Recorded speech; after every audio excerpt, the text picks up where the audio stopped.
mag-subscribe ka na.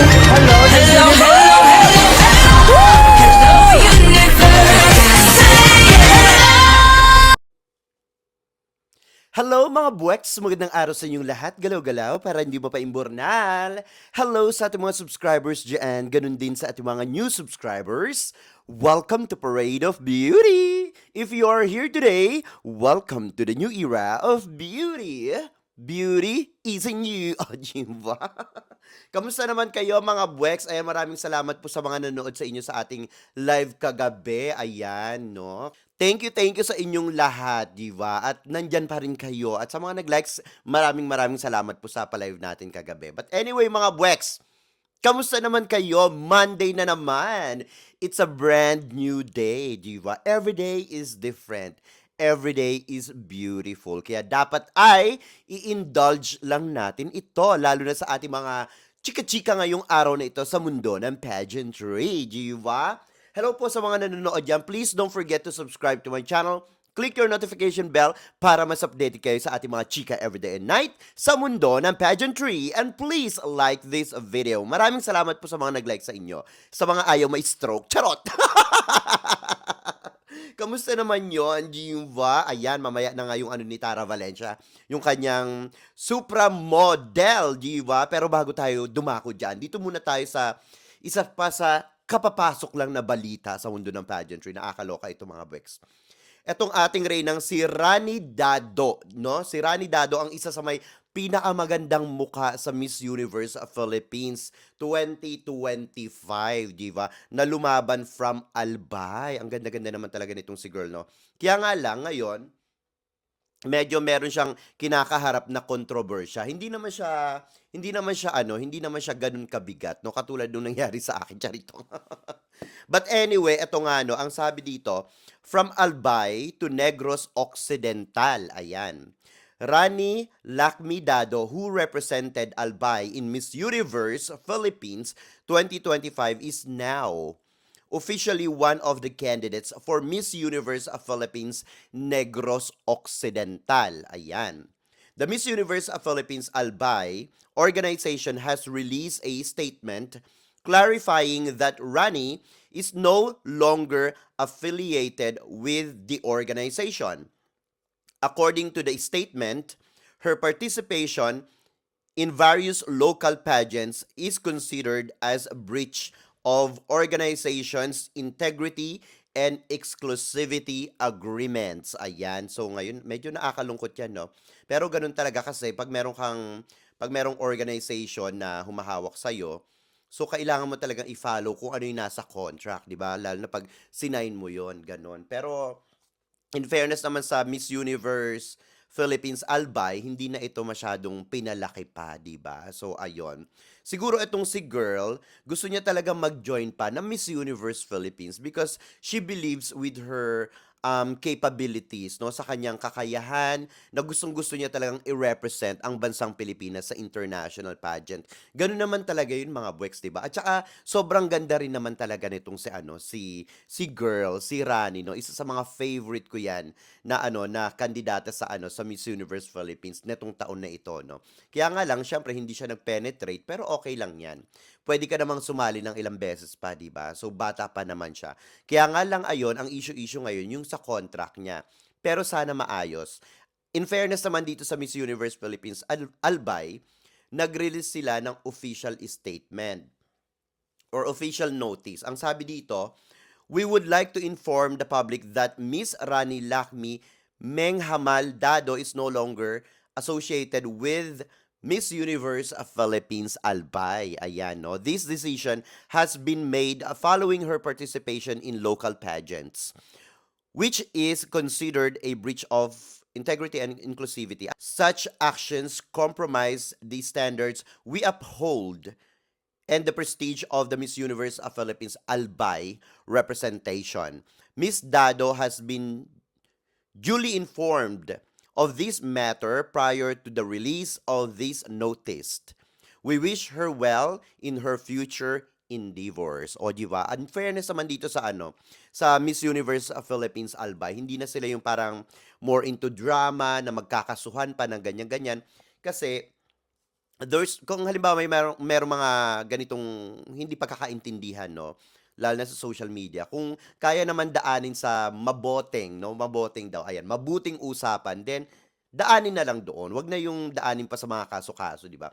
Kasi may mga pinagsamahan naman sila, and lalo na kung hindi naman gano'n kalalim, yung talagang hindi naman yung siguro yung parang nakapatay ka ng tao, 'di ba, ta's magdidemanda ka na, hindi gano'n. So, in fairness naman dito sa Miss Universe of Philippines, Albay, 'di ba? So, kahit papaano nakikitaan ko pa rin na meron silang pagmamahal dito sa kanilang dating kandidata. And of course, good luck naman dito kay Miss Rani, 'di ba? Rani Dado, na talaga namang ang ganda-ganda nitong si girl, 'no? Good luck sa kanya. Sana maiuwi niya ang corona kung siya talagang karapat-dapat ngayong taon dito sa sinasalihan niyang pageant ngayon sa Miss Universe Philippines Negros Occidental, 'di ba? So okay lang 'yan. Go lang ng go para sa dream, 'di ba? So ayun. And of course, sa mga contract na ganyan, sana yung ibang mga candidates din or mga aspiring queens ay may napurot tuloy, may napulot na aral sa mga ganitong, um, insidente, 'di ba? Tama ba 'yun, insidente? Oh, sa mga ganitong kaganapan, 'di ba? So, good luck kay Rani Dado, ayan. So, anyway, eto naman, nakakaloka naman ito, mga buweks. Etong ating reyna, etong si Tara Valencia ng Philippines, 'di ba, na nasa Poland ngayon at lumalaban ng supranational, 'di ba? Ang taray ni Tara. So naglabas na nga ng photo itong supranational organization. Ang sinasabi nilang, "She's golden." O 'di ba, pumipiyok-piyok. She's golden daw, 'di ba? Ang ganda-ganda ni Tara Valencia dito. Ang fresh-fresh ng looking niya. Actually, kagabi, 'di ba, kausap ko yung ating, graphic designer. After nung live natin kagabi, hinihintay natin si Tara Valencia, 'di ba? So, after nung live natin kagabi, as in after lang, biglang nag-release ang Supranational ng picture ni Tara Valencia. Eh, di sana kagabi pa lang na-discuss na natin ito, 'di ba? Pero tignan niyo naman ang picture ni Tara Valencia dito. Tignan niyo naman yung aurahan niya, fierce, fierce, grabe yung cat eyes niya, mga buweks, ang taray. Kumbaga meron siyang pinapakitang fierceness pero hindi yung nakakainis na itsura, 'di ba? Hindi katulad 'pag na-fierce ako, 'pag ganyan-ganyan, 'di ba nakakabwisit?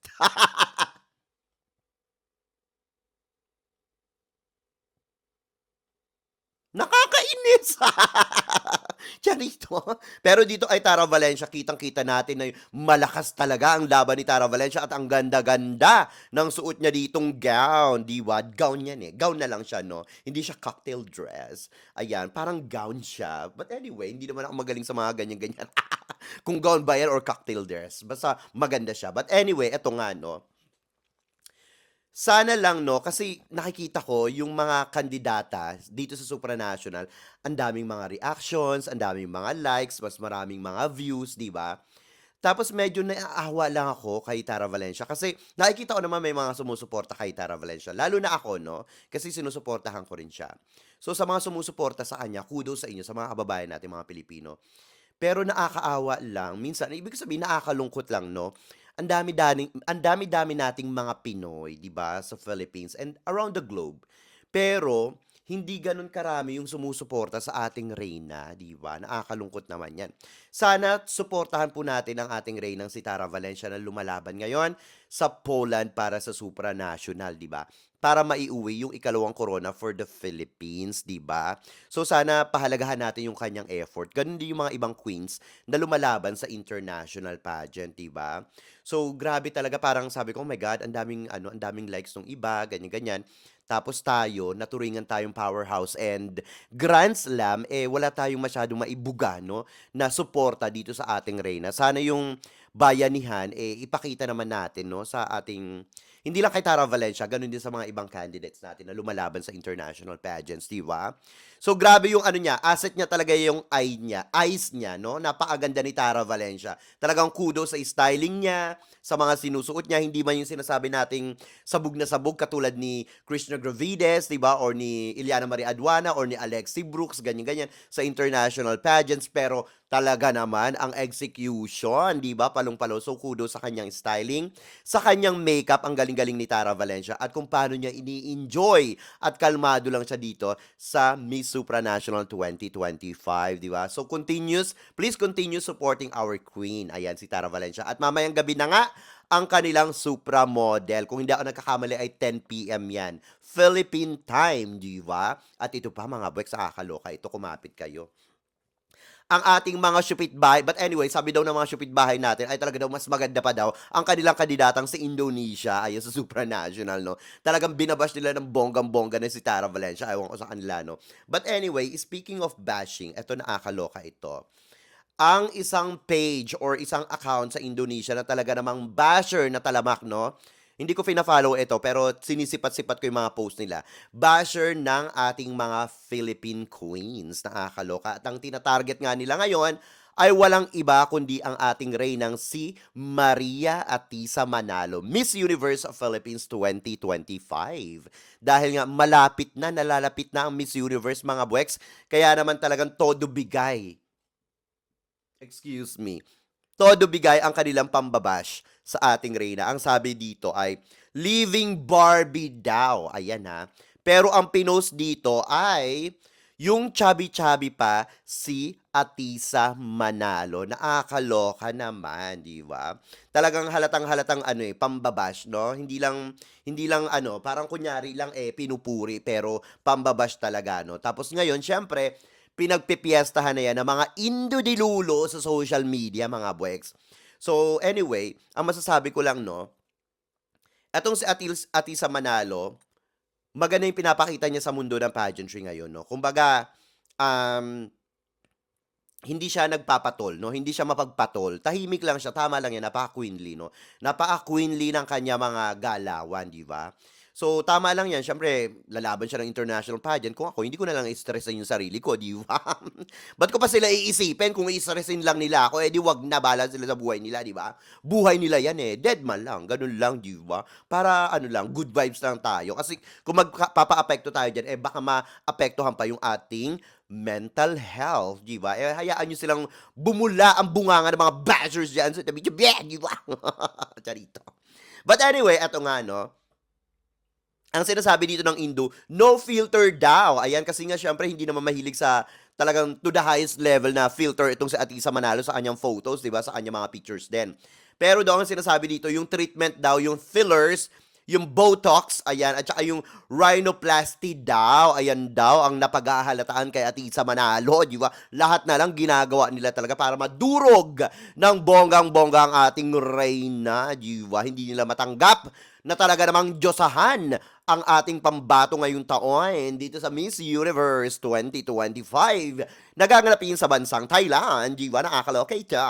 Ang sabi pa dito ay Road to Saudi Arabia daw. Ayan, kasi daw hindi daw ito mukhang Pinoy or Pinay, no? Hindi daw ito legit na Filipina. Nakakaloka talaga. Ito pa yung mga banat na mga mga latik naman, no? So, tinranslate ko lang ito. Nakalatik ito comment yung language. Ang sabi dito, well, it's not that she changed much either. Sabi ganun. Sa photo na yan, hanggang ngayon daw. Wala daw pinagkaiba halos. Underweight but, pumayat daw, she didn't lose his cheeks. Nakakaloka itong mga ito. Pati ba naman yung pisngi, problema nila? Problemahan na lang nila siguro yung mga buhay nila. Di ba? Ang sabi dito, ng Indo, no? Ang sabi dito, Road to Miss Wheelchair 2025 daw. Nakakaloka. So, binabalik nila yung sa Miss Cash mo, di ba? Nakakaloka itong mga ito. May something talaga dito sa mga Indo-dilulo na ito, no? Na they can't have for their lifetime, di ba? Yung talagang natural na ganda at eto mga buweks, wala sila niya mga yan, no? Parang niloloko nyo ba kami, di ba? Are you doing this post para lang, kunyari, pupurihin nyo tapos ipapa-imbornal nyo? Nakakaloka, no? Yung mga yan, yung baby fats na yan ni Atisa Manalo, natural, bata pa siya dyan, di ba? So, natural lang na may ganyan siya. Huwag kayong masyadong pa-imbornal, di ba? Mga inggitera kayo, di ba? Yun lang yun. Young and very beautiful ang aming Reyna at patutunayan niya yan sa Miss Universe 2025 ngayon sa Thailand, di ba? So, humanda kayo, Nakakaloka. Ang sabi pa dito, thank God for the doctors who did the surgery. This is Philippines, Miss Universe 2025. Bare face. Nakakaloka ito. She is living proof that beauty, eto ha, evolves, no filter. Diba? Yan lang masasabi ko dyan mga Wex. No shortcuts, just growth, di ba? Confidence and grace. O, di ba? Sabog kayo dyan ngayon.